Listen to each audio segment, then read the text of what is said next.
A little about me. First of all, my name is anonymous. I'm not really sure how to pronounce it, but it means nothing. So I guess it suits me.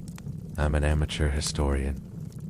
I have a degree in classics and archaeology, but that doesn't mean I love museums.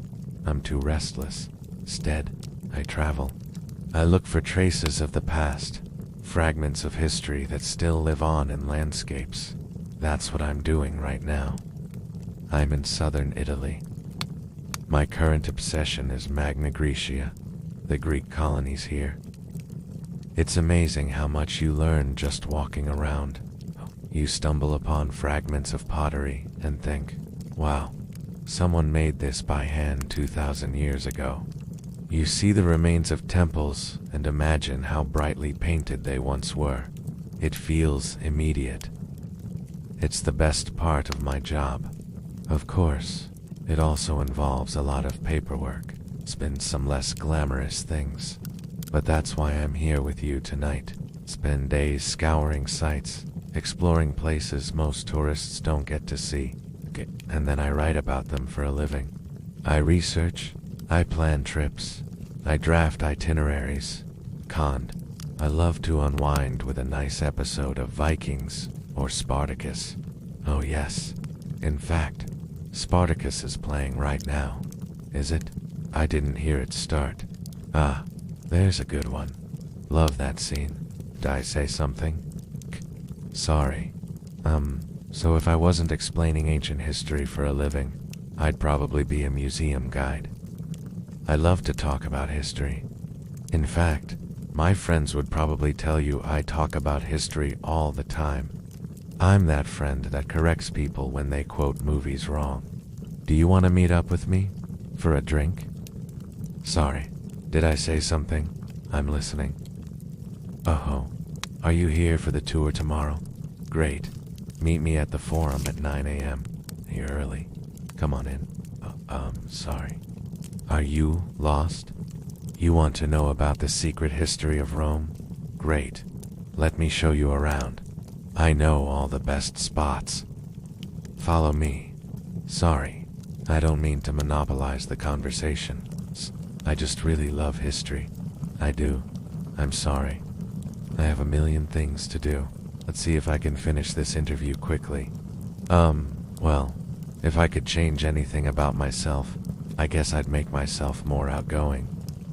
Maybe not as shy. What's my favorite virtue? Well, I'd probably say diligence. I guess I'm pretty meticulous. No. Yes, I really like order. I'm very organized. Well, my favorite Roman emperor. I guess I'd have to say Augustus. Probably not the most controversial answer. But he really was the first true emperor. Favorite goddess? Athena. Favorite thing about classical antiquity? Probably that it's impossible to separate it from the modern world. Every word we speak, every concept we understand, even the way we think, all of it is filtered through the civilizations of Greece and Rome. We're not even aware of it. Well, I should say everything that modern civilization is built upon. You know, democracy, philosophy, law, even physics. The Greeks and Romans studied it. If it weren't for them, we wouldn't exist as we do today. Well, if I could time travel, I think I'd go to Greece, just after Alexander the Great. Imagine seeing the Library of Alexandria at its peak. How long could I stay? Just a week.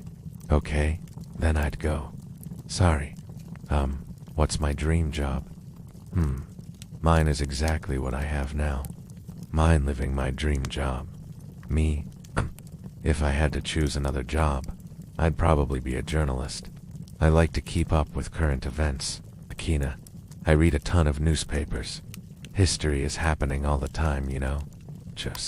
So, what's my superpower? Oh, languages. I know 5 of them. French, Spanish, German, Greek of course, and Latin. I'm also learning Italian. I pick languages up pretty easily. I can also memorize long passages from books. It's a useful skill when you do what I do. A tie set's not exactly a superpower. True, I know. Yeah, it's not super. Well, I guess I just like to keep myself busy. Too busy, maybe. I better get going. Oh, there's 1,000 things I have to do. I'm late for everything. All right. Oh, I forgot to ask you. What do you want to know? About me? I'm not that interesting, believe me. Okay, fine. Let's do this quickly. My first name is actually Sabine. It's a family tradition. I don't know why. Dana. My last name is Doe. No, it's not. Okay. I guess I'll see you tomorrow. A day. That is the only name they call you now. You don't remember your father's name anymore. It's been too long. It's too many years since you were sold into service. Too many mornings spent kneeling beside the furnace. But Gaius will do. It is a Roman name. It helps them forget where you were born. You are perhaps 30 years old now, or maybe older. Time here is measured in seasons of soot and steam, in the slow erosion of calluses, and the deepening ache in your joints. Your face is sun-darkened, but the sun rarely touches it directly. The light that reaches you comes filtered through smoke, through marble screens, through the misty breath of the bathhouse walls. You remember the mines, not because you speak of them. You never do. But sometimes, when your knees ache, you think of your brother. He stayed behind, in the copper mines, near Cyprus. You remember the sound of pickaxes in darkness, of men coughing through dust, of tunnels collapsing with little warning. You were lucky. You were sold to Rome before your bones broke. They said you had strong arms, quiet eyes, steady hands. So you were brought here, to the thermæ, the public baths, only instead of stone, you extract heat. Instead of copper, you haul water and wipe marble. Gaius speaks rarely, but you have thoughts, quiet ones, mostly. You notice things others don't. The way the patrician with the ivory ring tips too much oil on his chest. How the same senator always bathes alone, never making eye contact. You know who tips, who forgets their sandals, who leaves behind notes meant for no ears but the speaker's own. You are invisible. That is your gift and your burden. You hear stories meant for no ears but the speaker's own. You clean up after arguments, after heartbreak, after celebration. But you leave behind no trace of yourself. Just polished stone, wiped bowls, refilled oil jars. There was a time you nearly escaped. A decade ago, in your first year here, another slave planned to run. He whispered to you just once, said he had a cousin near the Tiber, a boatman. Said you could go together. You said nothing. And when the other slave vanished, he was caught by morning, dragged back, branded. You cleaned his blood from the tiles. You did it slowly, carefully. After that, you stopped listening to such dreams. But sometimes, Gaius dreams anyway. Not of escape, not anymore, but of letters. There is a scribe who comes to the baths once a week. He leaves behind scraps of parchment sometimes. You have hidden a few, folded deep inside a dry cloth in your storage room. You cannot read, but you trace the curves with your finger, again and again. You imagine what they say. Perhaps, today, the weather is mild. Or, my son grows taller. Or even, I remember the sea. You do remember the sea, only vaguely now. A dark blue surface, warm air, the sound of birds wheeling above. You were a child, Athena, and that, too, was another life. Your only possession is a broken jug handle. You found it buried in the furnace ash one morning. It must have cracked long ago, perhaps dropped by another worker or a careless child, but something about its curve pleased you. You kept it. You hide it behind a stack of drying cloths. Its rough texture is comforting, familiar. Sometimes you run your thumb along it, absent-mindedly, while waiting for the last pool to drain. It reminds you that things once whole can still have shape. Even when broken, Gaius ends the day in silence. He sits by the furnace a little longer than usual. His shift is over, but he does not rush to sleep. There is comfort in the glow of embers. A moth flutters in the warm air. A faint drip echoes in the distance. You close your eyes, and somewhere behind them, you see the sea again. The tide moves slowly, just like you, and like the city of Rome itself, breathing beneath stone and shadow. The bathhouse is empty just for a moment. Not silent, but quiet. Still, the echoes of voices have faded. The last visitor has stepped out into the city, and for a brief while, the baths exist in their purest form. Steam rises like incense. Oil glistens in shallow bowls. Bronze strigils rest on folded linen. This is not just a place to bathe. It never was. It is a place of ritual, a ceremony, of order, hidden behind comfort. The sequence is ancient. There is an order to the Roman bath, a rhythm. It is almost musical in its way. First, the tepidarium, the changing room. Here, you remove your garments. There are shelves and niches carved in stone, each numbered or marked with simple symbols. You might hand your belongings to an attendant, or secure them with a small key worn on a string around your wrist. The air is cool here, calm. Voices are lower, bodies modest beneath linen wraps. Then, the warm-up begins. Some step lightly into the tepidarium, the warm room. The temperature is gentle soothing, like late afternoon sunlight. This is where you begin to relax. Your pores open. Your breathing slows. The floor is often decorated with mosaics, perhaps dolphins, or swirls of vines. You might press your heel lightly against the tiles, feeling the warmth rise from below. The body becomes lighter. From there, the caldarium awaits, the hot room. The heat here wraps you like a cloak, moist, thick, almost heavy.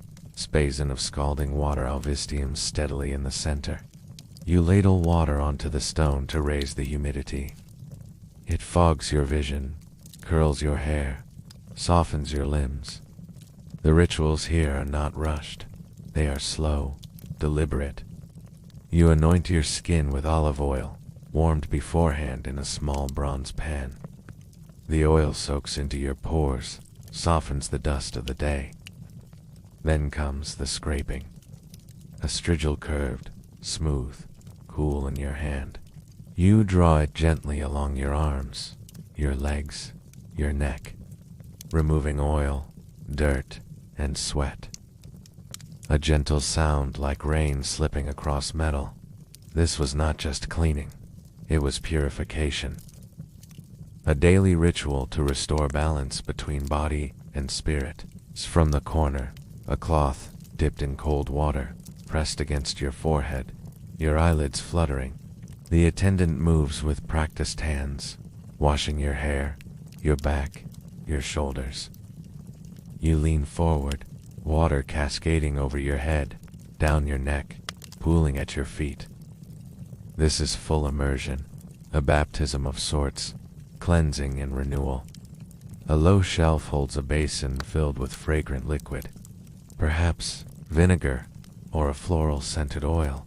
With a small sponge on a stick, you gently exfoliate, removing dead skin and revealing the fresh glow beneath. The old giving way to the new, perfume and powder. In a corner sits a small table with stone jars and guentaria. Inside are crushed herbs, resins, or powdered minerals, sage, myrrh, ground rose petals, sometimes mixed with fat or beeswax to form balms.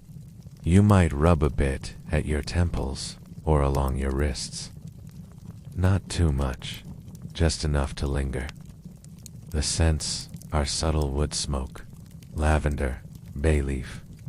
Each one says something about the bather, about their tastes, about their wealth, about where they've traveled. Then the cold, frigidarium, the cold room. A plunge into a pool of still, chilled water. A sharp gasp. Then stillness. This was the final cleansing, the final awakening. Blood rushed through limbs, revived after the heat. And yet the motion was still slow, still graceful. The water was often clear, almost blue in the marble basin. Your body submerged, the echoes distant now, a strange calm, like floating in time. And after, you might take a moment in the palestra, the open courtyard for light exercise or sunbathing, or retreat to a bench to rest. Attendants bring small bites, perhaps dried figs or sliced cucumbers, sometimes a cup of diluted wine, sometimes nothing but silence. The bath was not just hygiene, it was medicine, it was therapy, it was community, layered with ritual and rhythm. It was where Romans discussed philosophy, where they composed letters, where they mourned and made deals and drifted into thought. For some, it was the only true pause in the day, and beneath it all, there were deeper symbols, the heating of the body, then cooling, like the rising and setting of the sun. It's the cycle of life, of purging and renewal, of order and chaos. It's cleansing in an unclean world. Some believed the baths held sacred power, to wash not only the flesh, but the soul. There were temples built within them, altars to Hygeia, goddess of health, statues of Apollo, of Asclepius, offerings placed quietly near the fountains. You might see a coin placed gently at the base of a column, a whisper of thanks, a prayer folded into steam. And so the ritual ends. As you dress again in the tepidarium, you feel lighter. It's not merely clean, but changed. The scent of oil clings gently to your skin. Your muscles feel loose, your breath deep. Step out into the street, beneath Rome's fading sun. But something remains with you, a softness, a slowness, a rhythm you carry through the rest of the day. And beneath it all, the quiet work of hands unseen, fires tended, floors scrubbed, rituals made possible by those whose names are forgotten. In another corner of this world, the sun has set. Over the Aegean, the first stars appear. Above Athens, a poet named Sappho combs her long hair with golden combs and sings. Her melody drifts to the sea. It speaks of a lover's absence, of deep longing, of memories that flicker like candle flames. The song ends on a breath. She sets down her comb, and for a moment, only the nightingale replies. Then a young woman joins her on the roof. She, too, has been thinking of Lesbos, of white stone houses clinging to the hillsides, of ancient olive trees, heavy with fruit. She tells her friend how she misses the taste of olives, still warm from the sun, the way the sea air clears her lungs, the sound of cicadas singing after a summer rain. They talk until the moon climbs higher, until the stars begin to wink. And as they do, Sappho takes up her comb again, and once more, the melody drifts to the sea. This time, it speaks of homecoming, of lovers reunited under a sky dusted with stars. The music rises and falls around them, weaving magic in the twilight. Meanwhile, In another corner of this world, you are no longer in the furnace room. You are not carrying oil flasks, nor scrubbing marble. Now, you are Marcus Claudius, a Roman patrician, a man of high birth, a man of reputation, a man whose name echoes softly through shaded courtyards and public forums. But even for you, the morning begins quietly. Soft light filters through linen curtains.